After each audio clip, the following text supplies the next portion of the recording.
Hello everyone, welcome back to another episode of r/slash Tales from Tech Support. In today's episode, where's Earth? Let's deploy an infinite loop to production on a Friday afternoon. What could possibly go wrong? Cost for the day was $500,000 plus. Before we get started, make sure to subscribe so you will never miss a video. So let's get started. Where's Earth?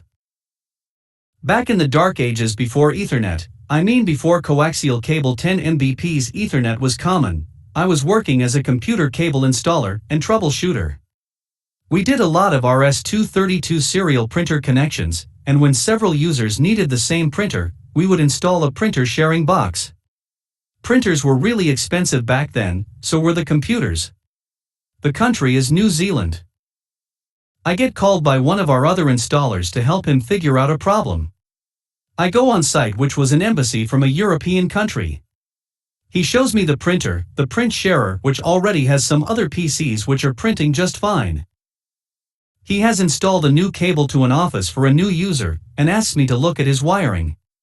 I agree it's fine, he's done it correctly, but in the process I felt a small electric shock. I tried to test it, but it turned out my meter had a broken lead. It was good last time I used it, so this was just bad luck, it broke now. I could not repeat the electric shock, so began to wonder if I had imagined it. We go back to the PC and send some random text like a dir list redirected to COM1, nothing. The PC has a second serial port, connect the cable there in dir COM2, bingo, it works. Okay, set up the PC to redirect LPT1 to COM2 in autoexec.bat and run it. Print again, nothing. Try everything that worked before, nothing.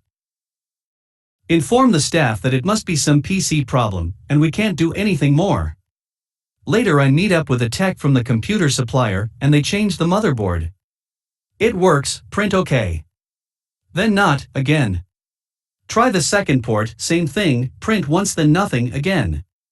The computer tech and I start looking for clues as I tell him about the small shock I felt right at the beginning. Suddenly I see it.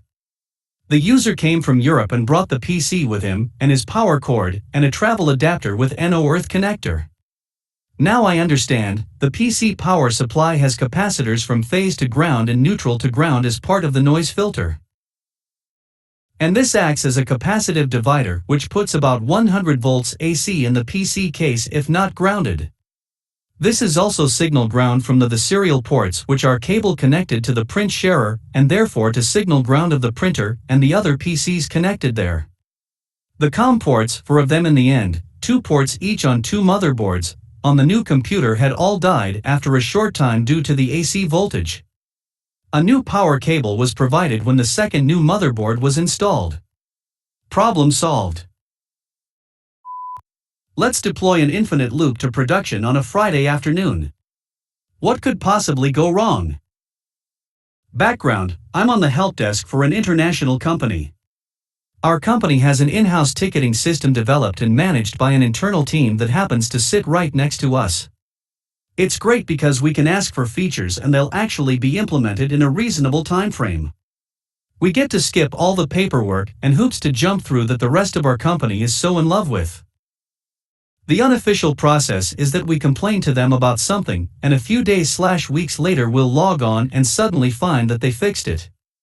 Fantastic process. Usually. A while back, someone from my team complained that users were replying to the emails that get sent when we close a ticket.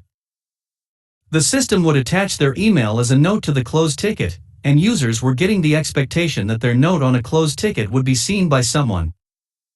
They were sorely mistaken, but that's not really relevant.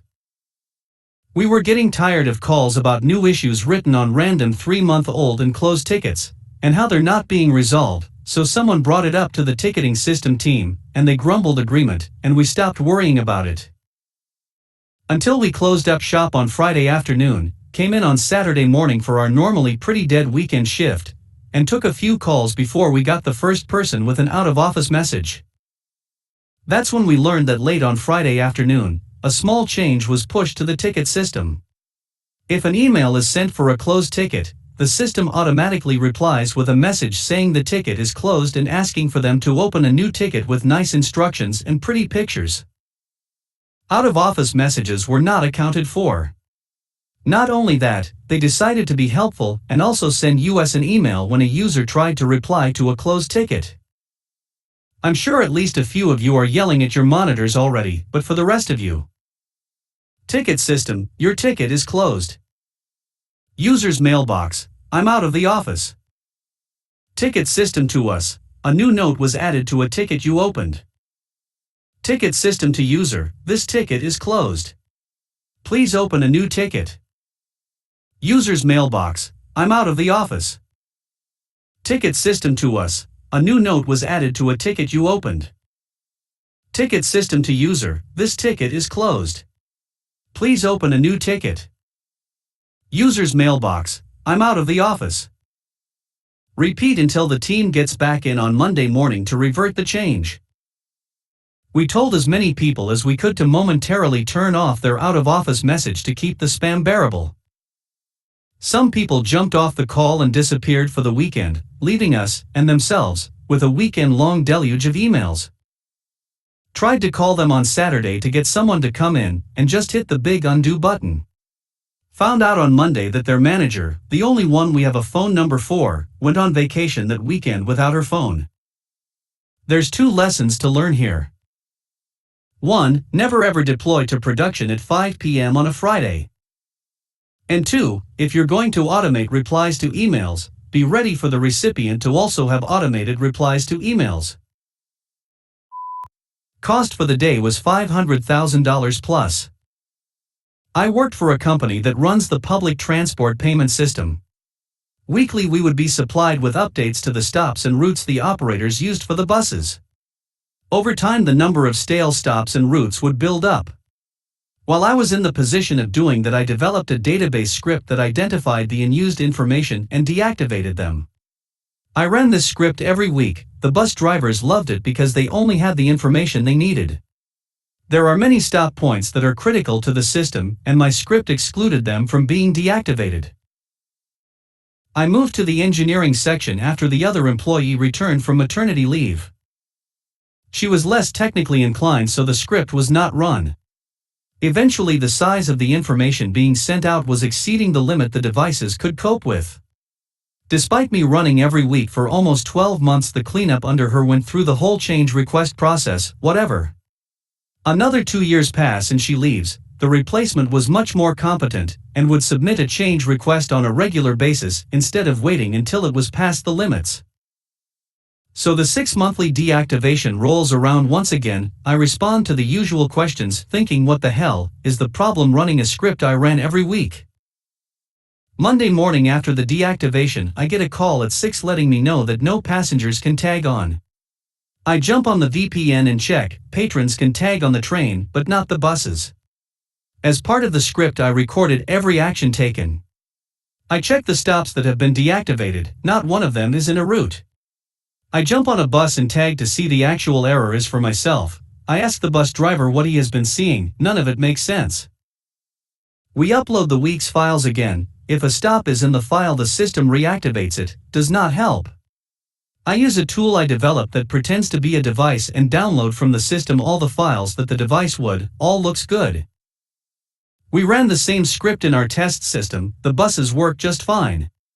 Since this P1 has been going on for hours, the CEO and the minister are speaking on a regular basis. Eventually we get the developers on the other side of the country that do the device software involved. I send them the files I had already downloaded, it immediately fails.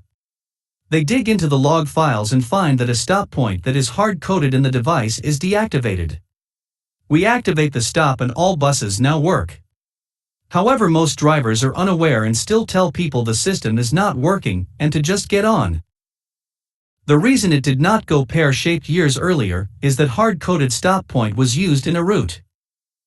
How or why that stop was the hard-coded one or why the stop was no longer in an active route is unknown. All up, the loss of revenue, I heard, was at least over $500,000, and probably closer to $600K.